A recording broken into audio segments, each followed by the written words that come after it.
Amazing story about someone who wasn't careful with the individuals who were having an effect and influence on her. I know it contains a message that I mustn't keep to myself, because the number of women who are going the way I did is growing all the time. I came from a traditional family, not observant. Initially we weren't very observant, but since my parents sent us all children to religious schools in Israel, we gradually became a religious family. I was an exceptionally good girl, a real tzaddikus, a righteous girl, and I stayed that way as I grew up. I'm telling the truth about this, and I'm going to tell the truth about what came later, although it's not so complimentary as to being a compliment for myself. I married a Ben Torah, a religious boy from a fine religious family. We both had high aspirations to build a home solidly based on Torah values, and we wanted to raise our children accordingly. We were so pure, we were so innocent. How I wish I could have that innocence again. We had 6 children, closely spaced. My husband was a model husband, I was a model wife. He was the king in our home, I was the queen. We would sit and learn Torah together. We were devoted to each other's needs, and together we were devoted to our children. For 10 years it was like that. Today I look back on those years, I yearn for the life that I had. But we needed money. Unfortunately, like many families, we just had a hard time making the month. And I found a job with a company that paid a good salary. Some of the women who worked there were religious, some were not religious. For the first month that I was in my job, I focused on working for my paycheck and nothing more. I didn't socialize with anyone. I was nice, courteous, but nothing more than that. I came in, I did my work, I didn't chat with my co-workers beyond what was necessary for the job and basic courtesy. And at the end of the workday, I went home to my husband and children. And then Esther came into my life. Esther was a non-religious woman in her 50s, a kind soul who acted like a mother to all us younger women. She had no children of her own. In fact, she'd never been married. And she lavished all her maternal warmth on us in the office. Esther found a place in my heart. I became good friends with her. And don't ask me how, but eventually she drew me into her world. Not that she preached anything against religion. She simply told me about her life.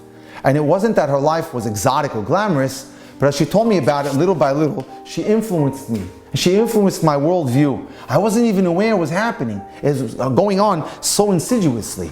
Now I have to say something. During my high school years, we had girls in school that did bad things, but I was on the lookout, so I was on the defensive. I was careful to make sure that they didn't corrupt or influence me. There I was aware of it. When it was with Esther, I didn't realize the effect that she was having on me. Now the enticement of the secular world was coming from a woman who could have been my mother, and those defenses just weren't there, like they were in high school. Why would I put up a guard against someone who looked and acted like she was my mother? I trusted her. After a couple of years of this, my hashkafas, or my outlook, became completely eroded. Secular books, music, and movies became part of my life. I would spend hours discussing this material with Esther.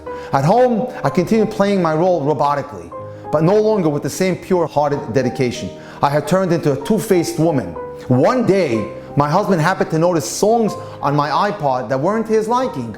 He was shocked. Such things were not part of our life.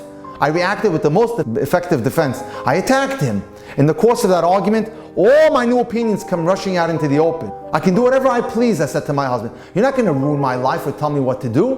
Only my husband's stunned expression alerted me to the fact that such words had never been said between us ever before. I had already been corrupted and I wasn't even aware of it.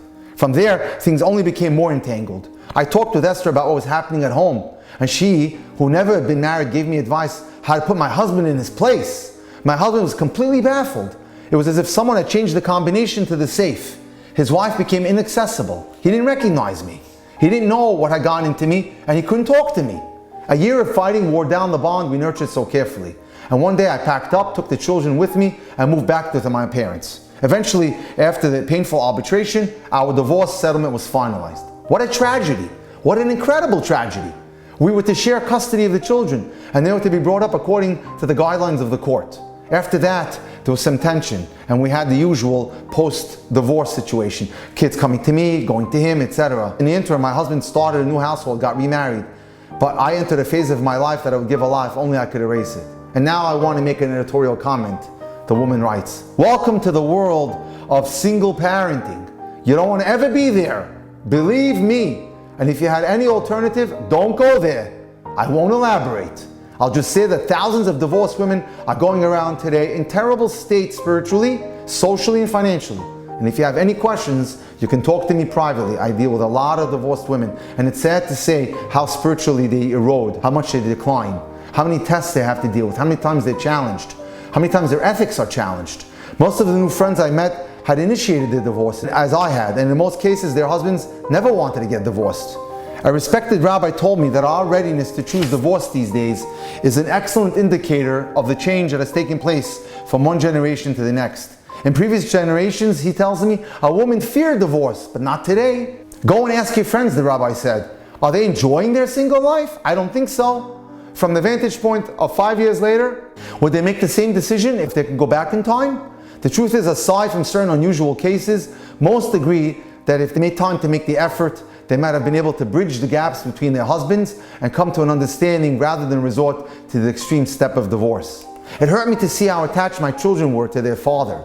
Once, my oldest son, who was now 15, said to me, Mama, Ima, I love you very much, but I remember the great life we lived until I was 9. I miss the mother that I once had. I then came to understand what he was talking about, and I started to cry and cry hard. Those words touched something that was still in my heart, covered over as it was with weeds. Something that cried out, what happened to me? What happened to me? Where's the little tzaddiket that I once used to be? 10 more years passed. My former husband had 3 more children with his second wife. I must admit that she behaved really nicely with me. She never spoke a word of lashon hara or gossip against me to the children, even if I wasn't so careful to be so nice to her. And whenever I would dump the kids on them, and that happened a lot, because I would often go to have a good time out, pick them up without reproaching them and treating them very nicely. Sometimes I felt jealous of her. I had been in her place and I decided to cop out. But thoughts like that only brought on the will to stop thinking. But then she got sick with cancer. And I was forced to take care of the children myself. And I took care of not only my 6, but her 3. I would help her a lot because she was in the hospital for 2 years. And for the next 2 years, she spent more time in the hospital than at home. It was a very difficult time, and everyone could clearly see that it wasn't heading in a good direction. I'd bring her kids to visit her in the hospital, and we would talk more and more, and we got close. One day when I came with my 16-year-old son, she asked him to wait downstairs because she wanted to talk to me privately. Once we were alone, she began to speak to me, and it was obvious that she'd rehearsed what she wanted to say. And she said, Zahava, I know that my days are numbered. I'm not going to be living for much longer, and I'll be leaving behind my husband and 9 children. I want to thank you for being so decent to me, she said. Zahava, I know you could have ruined our lives, and you didn't, but there's something more important I want to tell you. Something very important. A woman knows her husband. A woman's heart knows her husband. I want you to know that my husband never forgot over the hurt of having the wife of his youth walk out on him. That he still thinks about you, a lot. He never spoke about it to me except once, during the short time we were engaged, when I pressed him about it. But a wife doesn't need her husband's words. She senses what her husband feels. I won't go into what happened, but I'll tell you, for the good of my husband and the good of my children, once I leave this world, I want you to remarry him. Of course, the most important thing is what's good for you, but I'd like you to think about it. That's my honest wish. I was overwhelmed by her graciousness. I cried and embraced her for a long time, murmuring words of appreciation. I came out of the hospital room with my thoughts in a jumble. I couldn't communicate with my son, and when we got home, I shut myself up in my room. The next week, we received the news that my husband's second wife had returned her soul to her creator. I attended the funeral, and during the Shiva, I provided meals for her husband and children. After the 30 days of mourning was over, a messenger came. And Rabbi, we both knew, and he told me that the deceased had written in her will that she'd like her husband to marry his first wife again. I started to cry, and I told him I already knew about this. She'd spoken to me about it shortly before she passed away. I told him the answer was yes, an emphatic yes. I decided to be straightforward about my intentions. I already paid a high enough price for ego games. I know it sounds strange, but after that, we had a few dates, my husband and I. We talked about what happened and closed the door on the past. I wanted to tell him about the spiritual low point I had fallen to, but he didn't want to hear about it. He only wanted to know if I had any aspiration to go back to becoming the wife that I used to be. We remarried, my husband fulfilling the rare mitzvah of remarrying the woman he had divorced. 9 years later, we had a united, blended family, 9 children, 3 of them married.